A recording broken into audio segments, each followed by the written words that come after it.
Cerita dimulai pada tahun 1964 guys.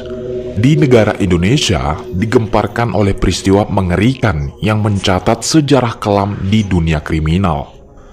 Di balik aksi berantai yang menelan jumlah korban tak terbayangkan itu, berdirilah sosok yang akhirnya menjadi orang pertama di negeri ini yang divonis mati atas kejahatan keji yang dilakukannya guys.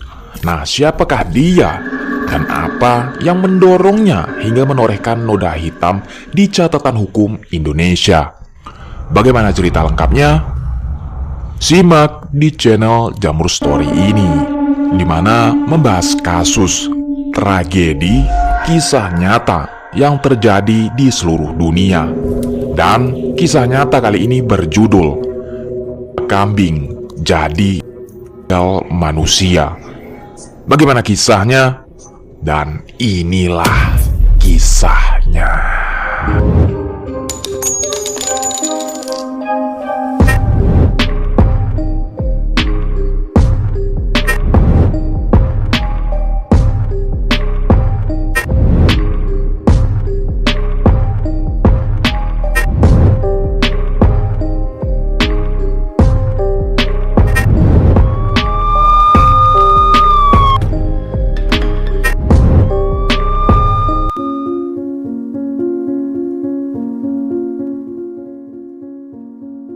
Oke guys, kisah nyata ini bermula di sebuah desa kecil bernama Seduri, Mojosari, Mojokerto.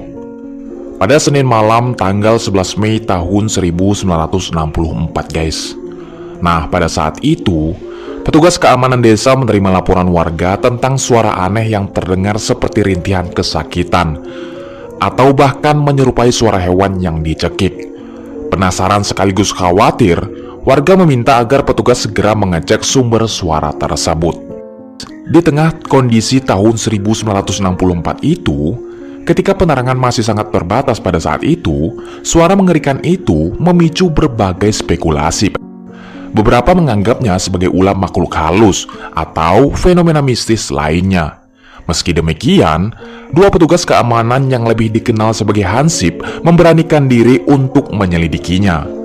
Dengan hati-hati, mereka menelusuri sumber suara hingga akhirnya menemukan bahwa suara itu berasal dari rumah seorang jegal kambing sekaligus pedagang kulit bernama Usin guys. Nah guys, dari dalam rumah itu terdengar jelas suara melengking menyerupai kambing yang disembelih.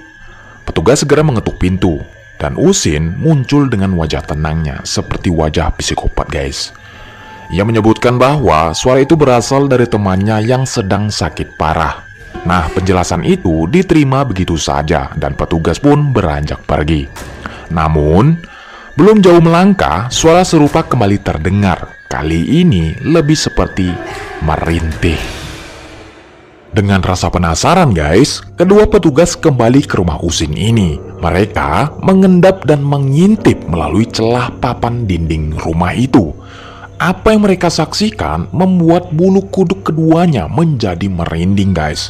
Nah, di atas ranjang terikat dengan tubuh penuh noda merah seorang pria dalam kondisi yang sangat mengerikan terlihat jelas. Usin dan adiknya tampak berada di dekatnya dan keduanya lah yang telah membuat pria itu sekarat guys. Nah, keadaan pria itu begitu mengerikan sampai tak bisa dijelaskan dengan kata-kata. Melihat pemandangan mengerikan itu, keduanya langsung lari ketakutan dan melapor kepada polisi. Tak lama kemudian, polisi datang ke rumah Usin tanpa perlu mengetuk pintu. Mereka langsung mendobrak masuk. Usin, adiknya Alwi, serta temannya Andi Ahmad tak bisa berbuat apa-apa. Di sini, polisi menemukan korban lainnya. Tubuhnya penuh bercak merah. Pria itu diketahui bernama Mas Fud, seorang pedagang emas asal Kauman, Mojokerto guys. Nah, di sini dengan tenang Usin mencoba merayu polisi dengan sogokan uang sebesar Rp1.500.000, jumlah yang sangat besar di tahun 1964, yang saat itu sepatu kulit asli dihargai hanya Rp500.000 saja guys. Namun polisi tak tergoda.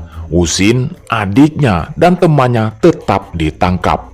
Setelah penangkapan, fakta mengerikan terungkap guys di sini. Jika saja Usin lolos, entah berapa banyak lagi korban yang akan jatuh. Masfud adalah korban terakhir yang ditemukan saat penggerebekan guys. Dan Usin tak ingat lagi berapa banyak nyawa yang telah ia habisi. Nah, dari sinilah semua terungkap guys. Oke, kita ulik satu-satu. Usin, yang memiliki nama lengkap Husein bin Umar Bestari, dikenal di kalangan teman-temannya sebagai Usin Bestari. Ia merupakan pria keturunan Arab, lahir di Krian, Sidoarjo, Jawa Timur pada tahun 1926 guys. Ketika Usin mengungkapkan kepada polisi bahwa ia tak ingat jumlah korbannya pada saat dilakukan penggerebekan di rumahnya. Nah, di sini polisi menemukan banyak bercak dan gumpalan merah di sepanjang dinding, lantai, bahkan lemari. Di bawah rumah itu, mereka juga menemukan 3 mayat yang terkubur yang diketahui bernama Ramelan, Supardi, dan Suhardi guys. Selain mereka, ada korban lain yang dibuang ke sungai Berantas. Nah, biasanya Usin menyewa pick up atau truk untuk mengangkut korban-korbannya. Jika tak ada kendaraan, korban akan dikubur secara acak agar tidak terdeteksi oleh aparat. Nah, di sini dari pengakuan Usin sendiri, polisi menelusuri lokasi pembuangan korban dan menemukan setidaknya 9 kuburan guys. Penyelidikan kemudian berkembang, mengungkapkan ada total 25 korban, dengan kemungkinan masih ada korban lain yang belum terlacak. Sebagian korban bahkan dimakamkan oleh penduduk sekitar setelah ditemukan tubuh tanpa identitasnya, lalu dikubur secara seadanya di bantaran sungai guys. Di sini, Usin mengungkapkan bahwa ia selalu memastikan keluarganya seperti ibu, saudara perempuan, istri, dan anak-anak pergi ke rumah saudara sebelum melancarkan aksinya. Ia memberitahu istrinya bahwa bisnis yang akan dijalankan sangat penting dan tak boleh diganggu oleh mereka. Di sini, motif utama Usin adalah harta guys. Sebagian besar korbannya adalah pedagang pasar dan pedagang keliling yang tertarik dengan tawaran bisnis Usin. Ia menjanjikan keuntungan besar dengan modal sedikit, dari usaha kambing, emas, pupuk, hingga barang dagangan lainnya. Nah, para pedagang yang tertarik langsung dibawa ke rumah Usin untuk ngobrol sambil ngopi guys.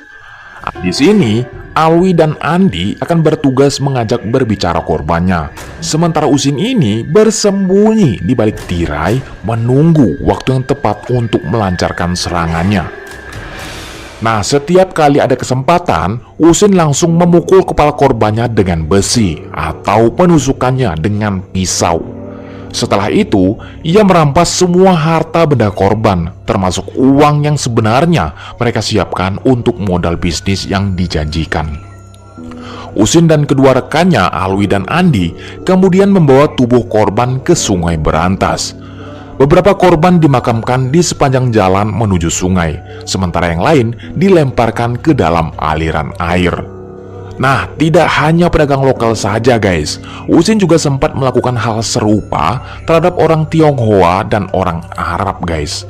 Aksinya dimulai pada tahun 1961 dan berlanjut hingga ia tertangkap pada tahun 1964. Berapa kali ia melakukan aksinya berturut-turut dalam beberapa malam guys. Namun, kadang juga memberi jeda panjang agar tidak menimbulkan kecurigaan. Usin mengaku ketagihan karena merasa mudah mendapatkan uang dari setiap tindakan kejamnya itu. Nah, di sini ada beberapa korban yang berhasil terlacak identitasnya, antara lain Juli, seorang pria berusia 20 tahun yang diyakini sebagai korban pertama pada bulan Mei tahun 1961 guys. Ada Jayadi, 27 tahun, warga Kediri, yang menjadi korban pada bulan Juli tahun 1961, serta Siram dan Sarwi, keduanya berusia 32 tahun dan berasal dari Jombang, yang menjadi korban pada tahun 1961. Namun, Untuk tahun 1962 hingga 1964, Usin tidak bisa mengingat dengan jelas nama maupun jumlah korban yang telah ia habisi. Yang lebih mengerikan, beberapa korban juga dibuang di selokan atau di antara tumpukan sampah, guys. Salah satunya adalah Yazid bin Mari yang sudah berusia 50 tahun. Karena kesulitan membuang korban di musim hujan, Yazid akhirnya dibuang ke selokan dengan pemberat agar tenggelam, guys. Sungguh mengerikan ya, guys. Aksi terakhir Usin terjadi ketika ia membunuh Mas'ud. Nah, di sini ternyata Mas'ud yang mulai curiga sempat mengelak saat diserang. Namun, perlawanan itu tak bertahan lama karena harus menghadapi 3 orang sekaligus, guys. Mas'ud berteriak sekencang-kencangnya dan teriakannya terdengar oleh para tetangga yang segera melapor ke petugas keamanan. Tak lama setelah itu, Usin ditangkap oleh polisi. Dengan jumlah korban sebanyak itu, banyak yang menganggap Usin adalah anggota PKI karena kekejamannya. Namun, polisi tak menemukan kaitan Usin dengan PKI. Yang lebih mengejutkan, Usin tampak tak menyesali perbuatannya. Ia bahkan mengajukan gerasi kepada Presiden Soeharto. Namun, gerasi tersebut ditolak.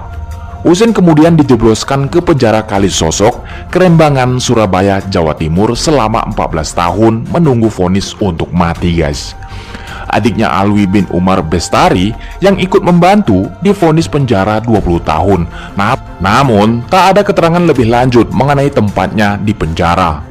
Selama di penjara, Usin banyak berubah. Ia bahkan terkenal sebagai penjahit yang mampu menyelesaikan banyak pesanan meskipun masih berada di dalam penjara. Usin juga membantu upaya sipir untuk mengagalkan pelarian seorang napi. Namun, meskipun banyak perubahan positif selama di penjara, Pengadilan Negeri Surabaya tetap menjatuhkan vonis mati karena Usin tidak menunjukkan penyesalan atas perbuatannya, guys. Nah, pada tanggal 14 September tahun 1978, Usin dibawa ke Pantai Kenjaren, Surabaya. Ia diikat pada tiang kayu.